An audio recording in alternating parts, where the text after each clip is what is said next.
Mi nombre es Johnny Cedeño, soy estudiante del segundo semestre de Psicología y para esta ocasión, para la materia de Estadística aplicada a la Psicología, les estaré hablando un poco sobre qué es el diseño de medidas repetidas, la relación de la prueba de hipótesis para observaciones pareadas y el diseño de medidas repetidas, así como también la importancia del diseño de medidas repetidas y qué aplicaciones pueden tener en la psicología. Y pues bueno, más adelante también les estaré hablando un poco sobre la solución de un ejercicio de medidas repetidas.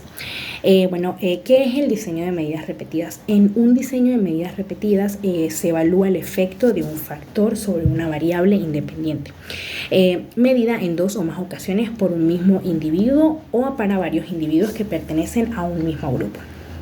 La ANOVA de un factor de diseño de medidas repetidas es una técnica estadística utilizada para analizar datos en los que se han medido múltiples medidas en el mismo grupo de individuos o sujetos. En este tipo de diseño, los sujetos se someten a condiciones o niveles diferentes de un factor de interés y se mide su respuesta en cada condición. La ANOVA de medidas repetidas busca determinar si existen diferencias significativas en las respuestas de los sujetos entre las diferentes condiciones de factor. En otras palabras, se trata de determinar si las diferencias observadas en las respuestas son debidas únicamente a las diferentes condiciones del factor o si existen otras variables o factores que la expliquen. Los tipos de estudio de investigación en los que se aplica la ANOVA de un factor de diseño de medidas repetidas. Bueno, el tiempo. Esto es cuando se quiere comprobar la efectividad de un tratamiento. Puede ser antes, después, antes, durante y después. También tenemos la condición cuando se hace una valoración en diferentes condiciones. Los supuestos necesarios para el uso de ANOVA de medidas repetidas. Tenemos la homogeneidad de varianzas. También tenemos la normalidad. Número 3, la independencia. Y número 4, la esfericidad. ¿Cuál es la relación de la prueba de hipótesis para observaciones pareadas y el diseño de medidas repetidas? Bueno, la relación entre la prueba de hipótesis para observaciones pareadas y el diseño de medidas repetidas es que ambos métodos se utilizan para analizar datos en los que se obtienen mediciones repetidas de los mismos sujetos o unidades de estudio. No obstante, la diferencia principal es que la prueba de hipótesis para observaciones pareadas se utiliza cuando se tienen dos mediciones en dos condiciones o momentos en el tiempo, mientras que el diseño de medidas repetidas se utiliza cuando se tienen múltiples mediciones en varios momentos o condiciones. ¿Cuál es la importancia de los diseños de medidas repetidas y qué aplicación pueden tener en la psicología? Bueno, la importancia de los diseños de medidas repetidas en psicología radica en su capacidad para controlar ciertas fuentes de variabilidad que pueden afectar a los resultados de un estudio. Al utilizar el mismo grupo de participantes en diferentes momentos o condiciones, los diseños de medidas repetidas permiten reducir los efectos de variables individuales que podrían influir en los resultados, como las diferencias individuales en la capacidad cognitiva o los factores demográficos. Esto aumenta la precisión y la validez interna de los resultados obtenidos. Además, los diseños de medidas repetidas también pueden facilitar la identificación de efectos de las variables independientes, ya que permiten comparar los cambios dentro de un mismo individuo o un grupo a lo largo del tiempo o en diferentes condiciones. Esto ayuda a determinar si los cambios en la variable dependiente se deben a la variable independiente o a otros factores. Bueno, por otro lado, los diseños de medidas repetidas se utilizan en diversas áreas de la psicología, como la psicología clínica, la psicología experimental, la psicología del desarrollo, cognitiva y pues la psicología social.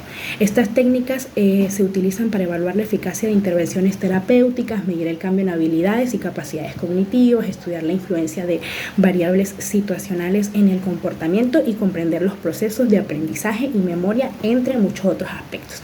Algunas aplicaciones incluyen la evaluación de la eficacia del tratamiento psicológico a lo largo del tiempo. Número 2, estudio de la memoria y el aprendizaje. Y número 3, la investigación del desarrollo humano. Bueno, ahora les voy a explicar la solución de un ejercicio sobre ANOVA de un factor de diseño de medidas repetidas. El enunciado dice lo siguiente: un entrenador de gimnasia quiere saber la valoración del rango articular de aducción de la cadera cuando se levantan 4 pesos distintos. Para esto utilizará a 6 sujetos a quienes le colocará estos 4 pesos diferentes. Tenemos las puntuaciones del rango articular, tenemos los 6 sujetos y las 4 condiciones distintas. Nos podemos dar cuenta que en la condición de sin peso, ¿sí?, el rango de aducción es más grande en comparación a la condición de 3 kilos, que el rango de aducción es más pequeño. Para realizar el ejercicio que mencionamos anteriormente, bueno, lo vamos a realizar en el programa estadístico de SPSS. Bueno, aquí tenemos los datos, aquí tenemos los 6 sujetos y tenemos la condición sin peso, por 1 kilo, 2 kilos y 3 kilos. Esto en la lista de datos. Aquí está la tabla que les mencioné y les mostré anteriormente. Ahora, si nos vamos a vista de variables, aquí tenemos los nombres de los sujetos, ¿sí? Y los tenemos abreviados, pero en la etiqueta, están los nombres completos, pues para que se pueda colocar así en las tablas que haremos más adelante. Nos vamos a dirigir para realizar esta prueba en analizar, luego nos vamos a modelos lineal general, a medias repetidas. Aquí ya tenemos el nombre del factor intrasujeto, el número de niveles y acá tenemos también el nombre de la medida. Le damos definir. Aquí los sujetos los pasé a la variable intrasujetos y luego nos vamos a dirigir a modelo. Esto lo vamos a dejar en factor completo. La suma de cuadrados tiene que ser tipo 3, así como pues ya nos los coloca el programa. Le damos a continuar y luego también le damos opciones y yo ya como pueden ver, las coloqué por acá, las seleccioné. Voy a necesitar el estadístico descriptivo, la estimación del tamaño del defecto y la potencia observada, con un nivel de significación de 0,5, que ya me lo coloca el programa. Y las medidas marginales, lo que hago es pasar el peso, ¿sí? Hacia acá, luego para comparar los efectos principales, y en el ajuste del intervalo de confianza le di a Bonferroni, le doy a continuar y luego le doy a aceptar.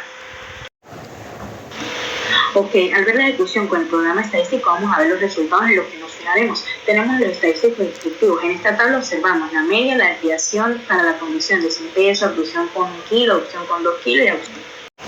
Ok, en la prueba de esfericidad de Mauchly, para saber si se cumple el supuesto de esfericidad, vemos que la significación es menor a 0,05. Por tanto, debemos aceptar pues la hipótesis alternativa, donde nos dice que existen diferencias estadísticamente significativas en las varianzas de las diferentes pares de medias.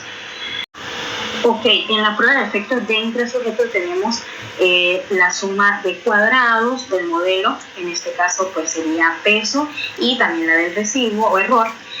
También observamos en los grados de libertad del modelo y del residuo. Los grados de libertad son el número de condiciones -1, este grado sería 3 porque contamos con 4 condiciones.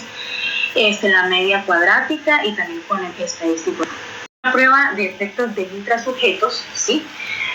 Tenemos, al ver la significación, ¿sí? Que es lo que nos interesa para comprobar si existen diferencias estadísticamente significativas entre las diferentes condiciones.